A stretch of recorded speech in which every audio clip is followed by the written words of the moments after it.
and something was going wrong for them, and some need wasn't being met.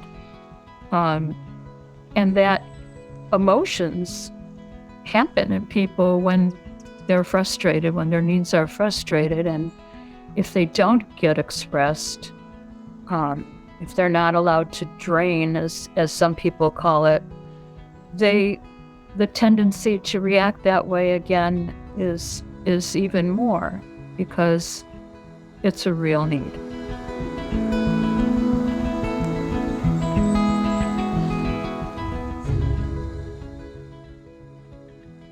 Welcome to the A Different Kind of Psychiatry podcast, brought to you by the ACO. I'm Dr. Chris Burritt. Each month, we feature a patient interview, case presentation, or interview or discussion with one or more of our doctors who practice a different kind of psychiatry.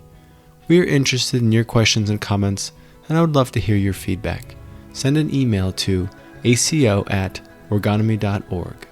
The best way to help the American College of Orgonomy spread its knowledge is by letting others know about us. If you enjoy the podcast, we'd appreciate you leaving a rating and review.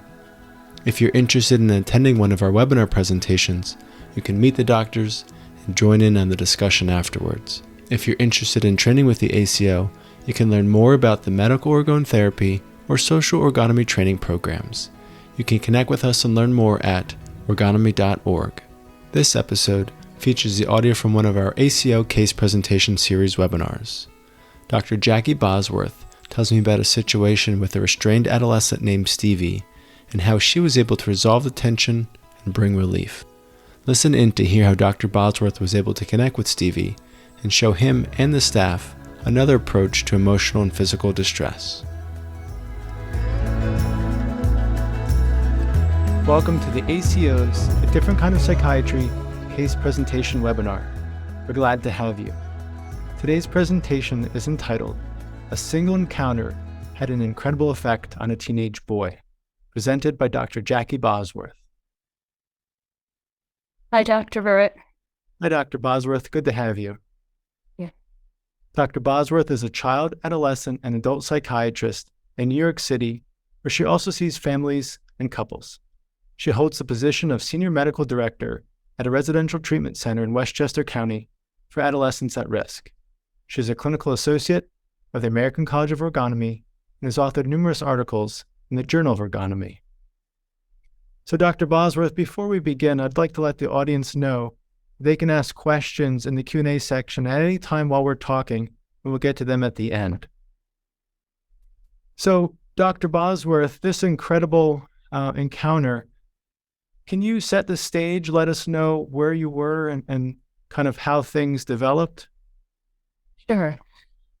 So I used to work physically in a residential treatment facility part-time, and that differs a little bit from where I'm medical director now, in that the children there, adolescents primarily from ages 12 to maybe 20 years old, have diagnoses of emotional disturbance, and they also have IQs below 70, which is very low.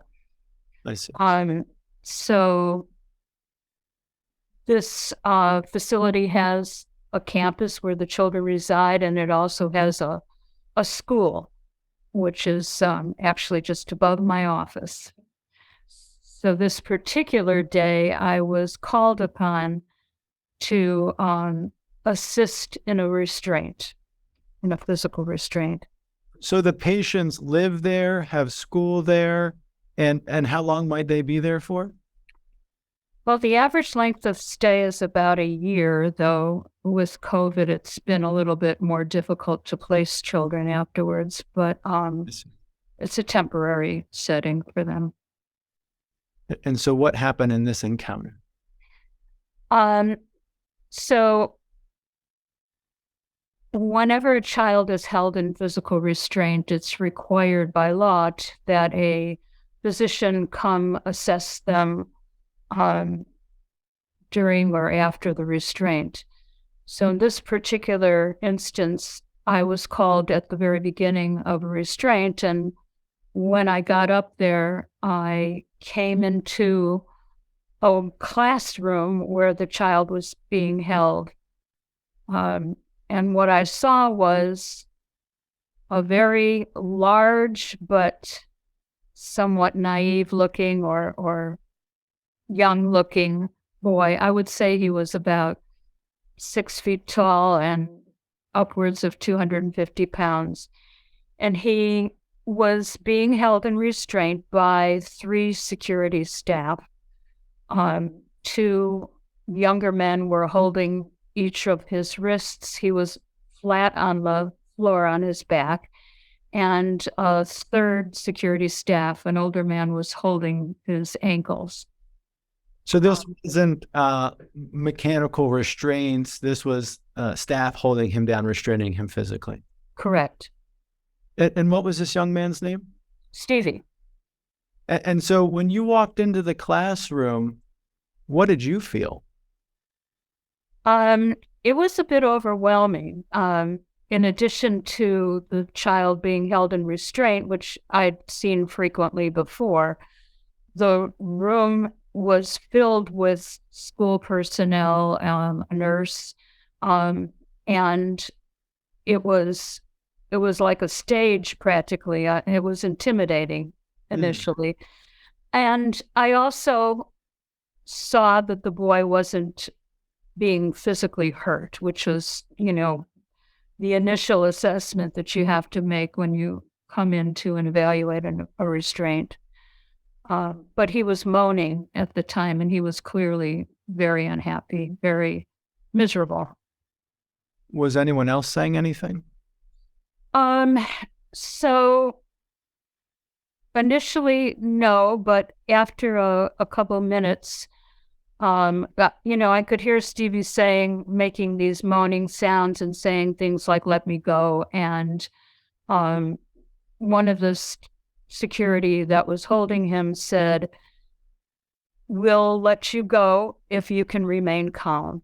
And he kind of made an angry moan in response to that, but they did let him go, and he was able to back up against the wall and sit up at that point. Did you say anything? For a while, I didn't say anything at all. I was just observing. But when I felt he was calm enough, I sat down next to him. I sat down on the floor, folded my legs, and just looked at him, and he wasn't looking back at me at all. And then I waited and introduced myself, said, "Hi, Stevie." I didn't know him before. He wasn't a patient of mine. He was one of the other psychiatrist's patients, so I'd never met him before. And I told him who I was. And again, he just wasn't looking at me at that point at all. Dr. Bosworth, what I just heard you say is you walked into a room with a restrained young man who's maybe twice your size. I know the audience can't see how big you are, but you're not 6 foot tall and 250 pounds. And you didn't know him. You knew that there was some kind of something that happened that he needed to be restrained. And I heard you just go in and sit next to him. That stands out to me. Maybe you could say something about that. So there's always fear involved in a situation like this. I mean, a child would not theoretically not be restrained unless they were a danger to themselves or to someone else. Mm-hmm. And, I certainly didn't know what precipitated it at this point. So I didn't know how much the potential for violence was. But I was observing him, and mainly I saw that this child was suffering, that he felt defeated. He looked like he felt defeated. He was moaning. Didn't look like he was in acute danger at that point, and I felt comfortable enough to sit next to him. But yeah, I guess in a way it was taking a chance. There's also the security staff right there. And if anything were to happen, there would be some sort of a warning usually, and I could back away if I had to. So you use your initial observations both to kind of see where Stevie was after the acute episode, to see how the staff was, to develop some comfort, and also know that maybe that's what you had to do. Is that? I'm not sure what you're asking, Dr. Burritt. Can you? What I heard you say, I want to make sure I'm on the same page, is you used your observations kind of initially to develop some certain level of comfort with the situation, knowing where Stevie was, where the staff was, that they had your back, if he was going to be more aggressive. And also, it sounded like you sensed that being close to him and not taking charge and being aggressive yourself was what Stevie needed.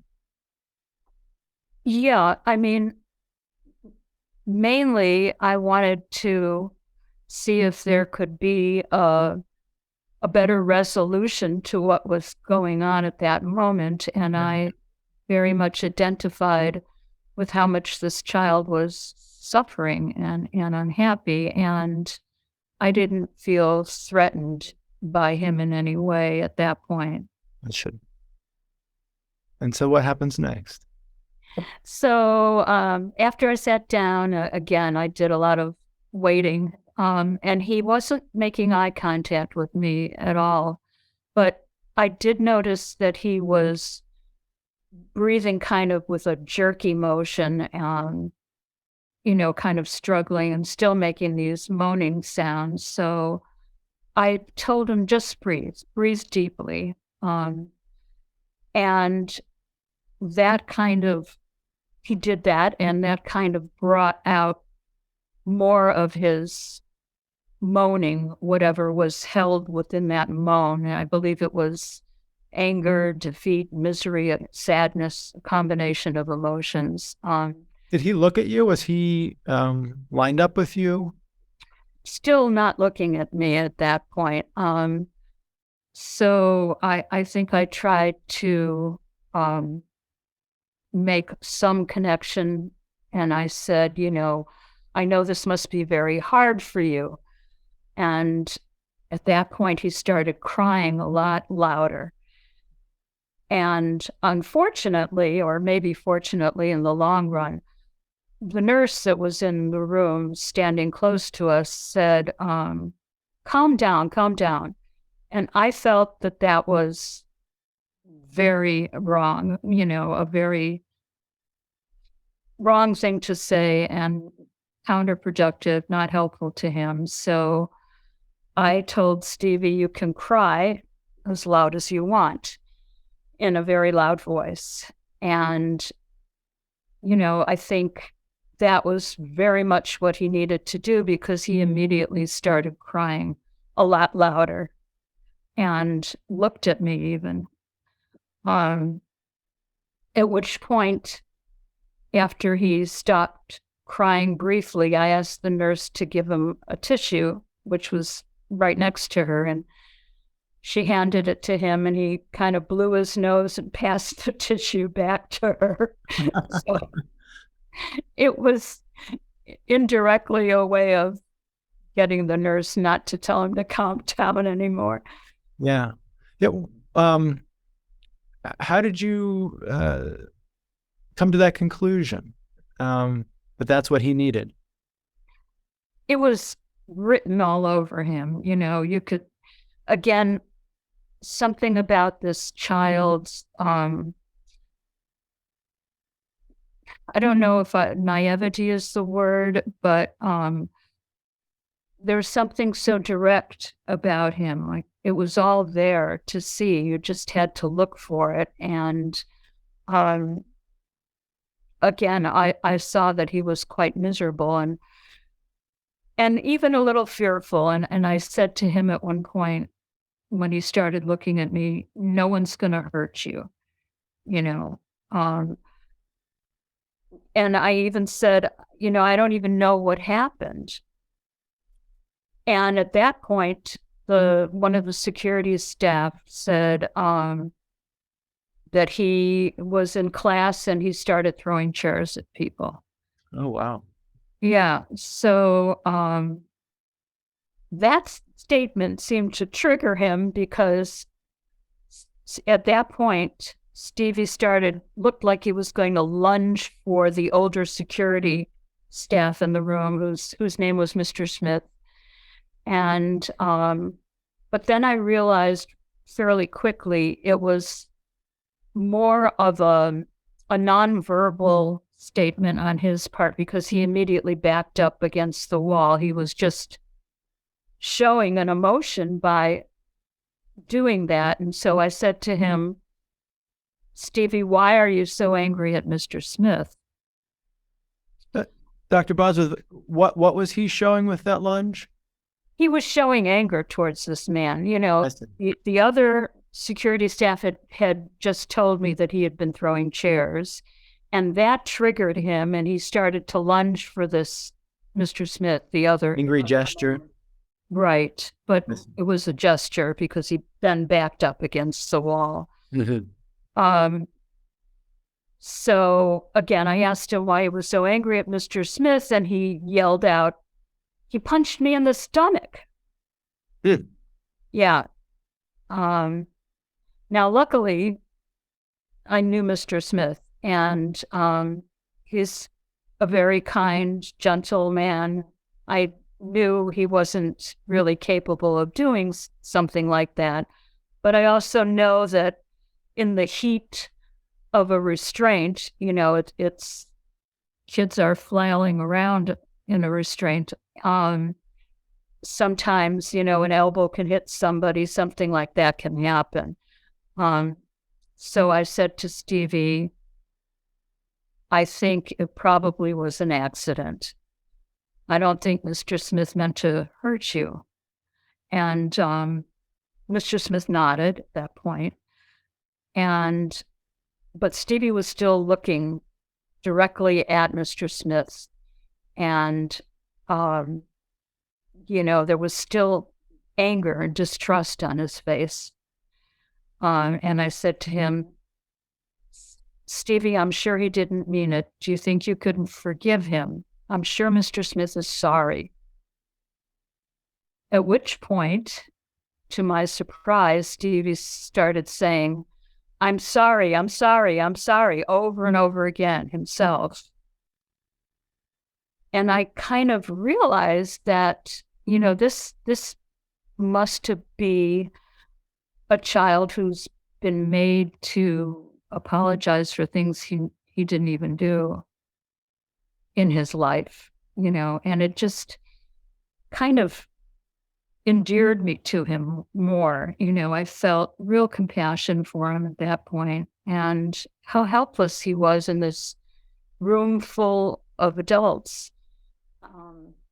He really sounds like a helpless, large child. Yeah. Yeah, exactly. So I said to him, Mr. Smith forgives you, don't you, Mr. Smith? Who, again, affirmed that, and sat with Stevie for a while. He was still crying, and I asked him if I could hold his hand. He needed comfort at that point, and in his helplessness and his agony stood out more than anything else. So when I took his hand, he really started to cry, was abandoned, and tears just pouring down his face. And it took a long time, but after several minutes, you could see that he was starting to feel better. His breathing was returning to normal, and he seemed much, much calmer. Wow. Yeah. Did the other staff react to what was going on in the room with you? There was a lot of quiet. I heard some, rustling about at some points. I think a couple people left even when he started to calm down. Um, but they were all there observing. Nobody was really saying anything to him but myself at that point. Mm-hmm. And he was looking at me, which was important because I felt, I've gained some trust from him. Yeah. Yeah. And how did it end? Um, so I offered him some options at that point. I said, you know, we can go back to class, we can go to another classroom and a couple other things. And he decided that he was going to go to the classroom nearby with one of the people in the room who he was close to, who he liked. And so we both stood up and walked to the other room. And that was the end of the confrontation. That was resolved. Yes, very good. Is this like other restraint interventions, restraint episodes? Was this different than other ones? So yes and no. Sometimes I will not arrive on the scene until a later point in the restraint, and maybe the child's already calmed down or whatever, or isn't calmed down. There's even times when you can't calm the child down, and whatever's going on is so intense that they need to be sent to the hospital, or somebody called in. But that's unusual. I see. So yeah, it was similar to other restraints in that sense. Uh-huh. What I'm wondering is if, that what that nurse said to calm down, if that was more the tendency of the interventions than what you did this time with Stevie. Yeah, I think a lot of people, staff included, view these children as problem children and don't really see that no matter how irrational they may seem, they have real needs, and something was going wrong for them, and some need wasn't being met. And that emotions happen in people when they're frustrated, when their needs are frustrated. And if they don't get expressed, if they're not allowed to drain, as some people call it, the tendency to react that way again is even more, because it's a real need. And by draining those emotions, you're able at least to get to clarify any misperceptions that might be involved, because there's nothing standing in the way. So by the nurse telling him to calm down, she was just exacerbating his need, whatever that need was. At that time, I didn't know for sure. Yeah. And you did help him calm down, but how you did it was, very important and specific. Yeah, it was a different approach from what often is used, just restrain,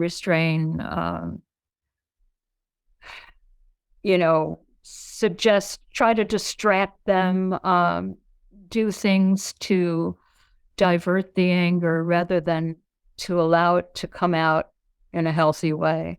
Yeah. Now, did his IQ have any role in the intervention? Do you think him being lower IQ had an impact on things one way or the other? Um, I don't, the short answer to that is no, but I will say that sometimes children with a lower IQ don't have some of the sophisticated, more manipulative or dishonest defenses that a child with a higher IQ might have. So for me, he was easier to read than some children are. And that certainly helped me to see, what he was feeling and what Makes needed sense. to be addressed. Yeah. Yeah. Yeah. And do you know why he was placed in that facility? How he ended up there? I honestly don't know his specific case, but I can tell you that most of the children that come there have had some real negative history. Either they've been abused or somehow mistreated, abandoned. Most of them have had numerous psychiatric hospitalizations prior to coming to that facility.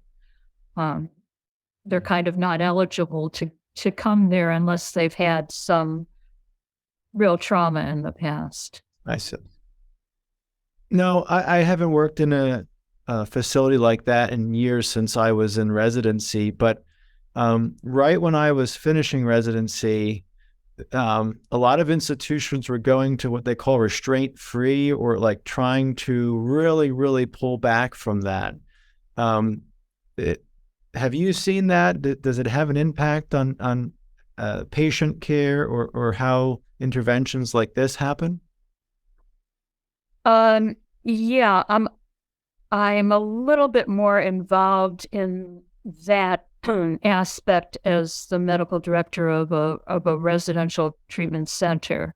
I see.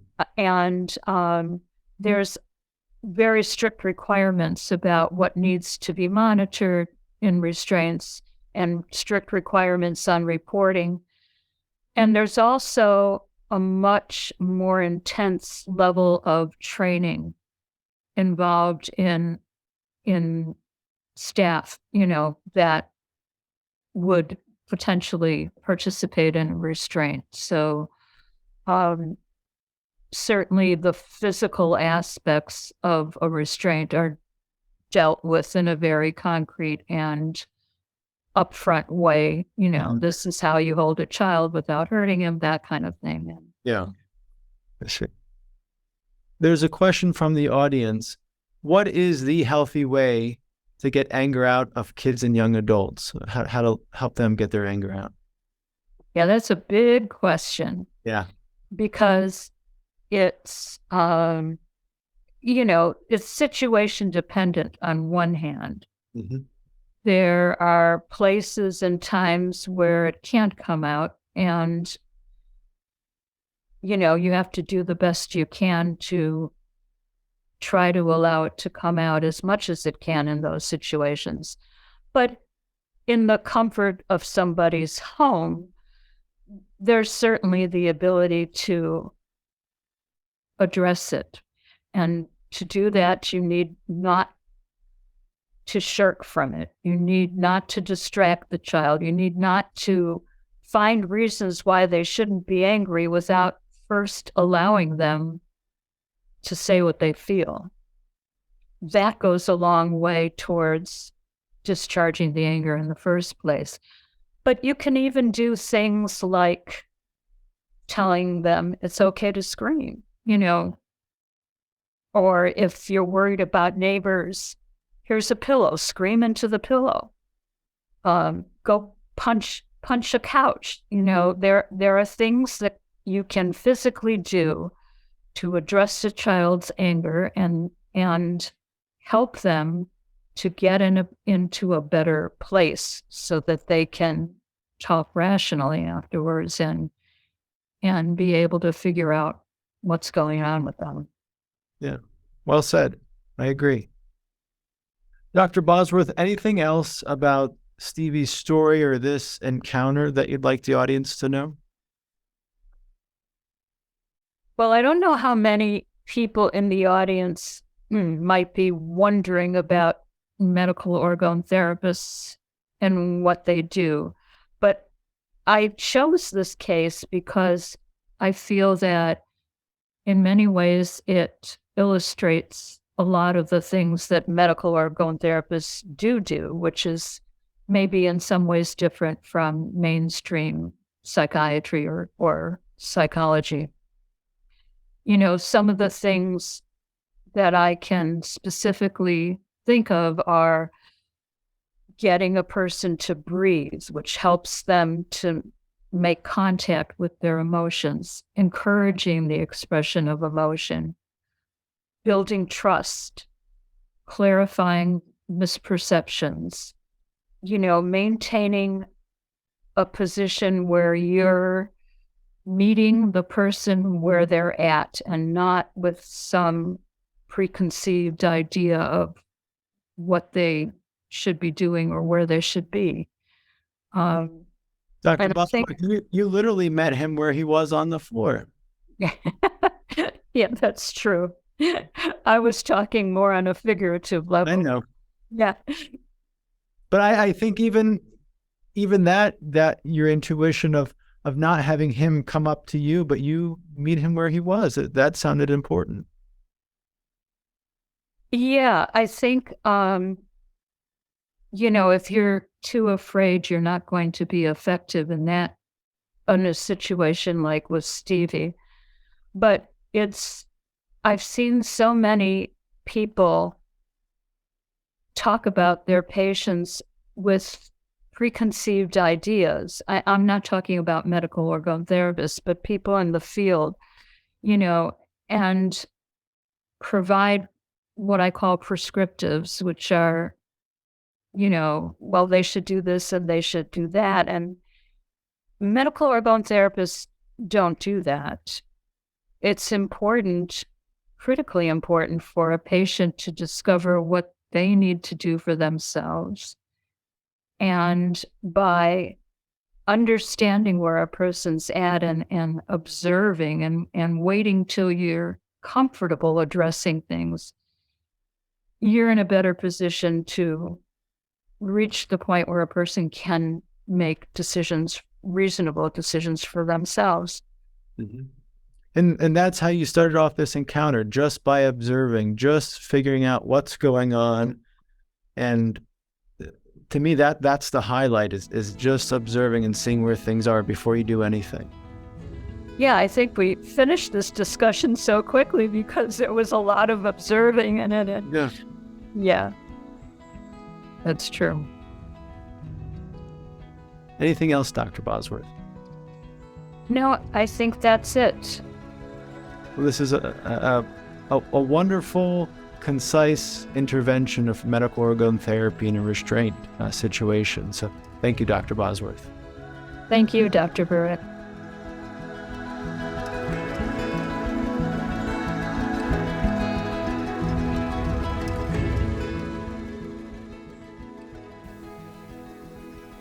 How do you feel after listening to Stevie's story? What do you think? I was moved to hear how Dr. Bosworth connected to Stevie's misery and did what needed to be done, and gave him an outlet. The best way to help the ACO spread its knowledge is by letting others know about us. I hope you share this podcast with your friends and family and let them know about our work. You can connect with us at orgonomy.org. I'm Dr. Chris Burritt. Thank you for listening to the A Different Kind of Psychiatry podcast, brought to you by the ACO. Since 1968, the psychiatrists affiliated with the American College of Ergonomy have been helping patients discover greater satisfaction, health, and overall well-being in their lives, whether patients suffer with mental illness, struggle with addiction, or feel unsatisfied with their work lives or relationships. Medical orgone therapy, as practiced by the physicians at the ACO, offers a way forward, often without the use of medication.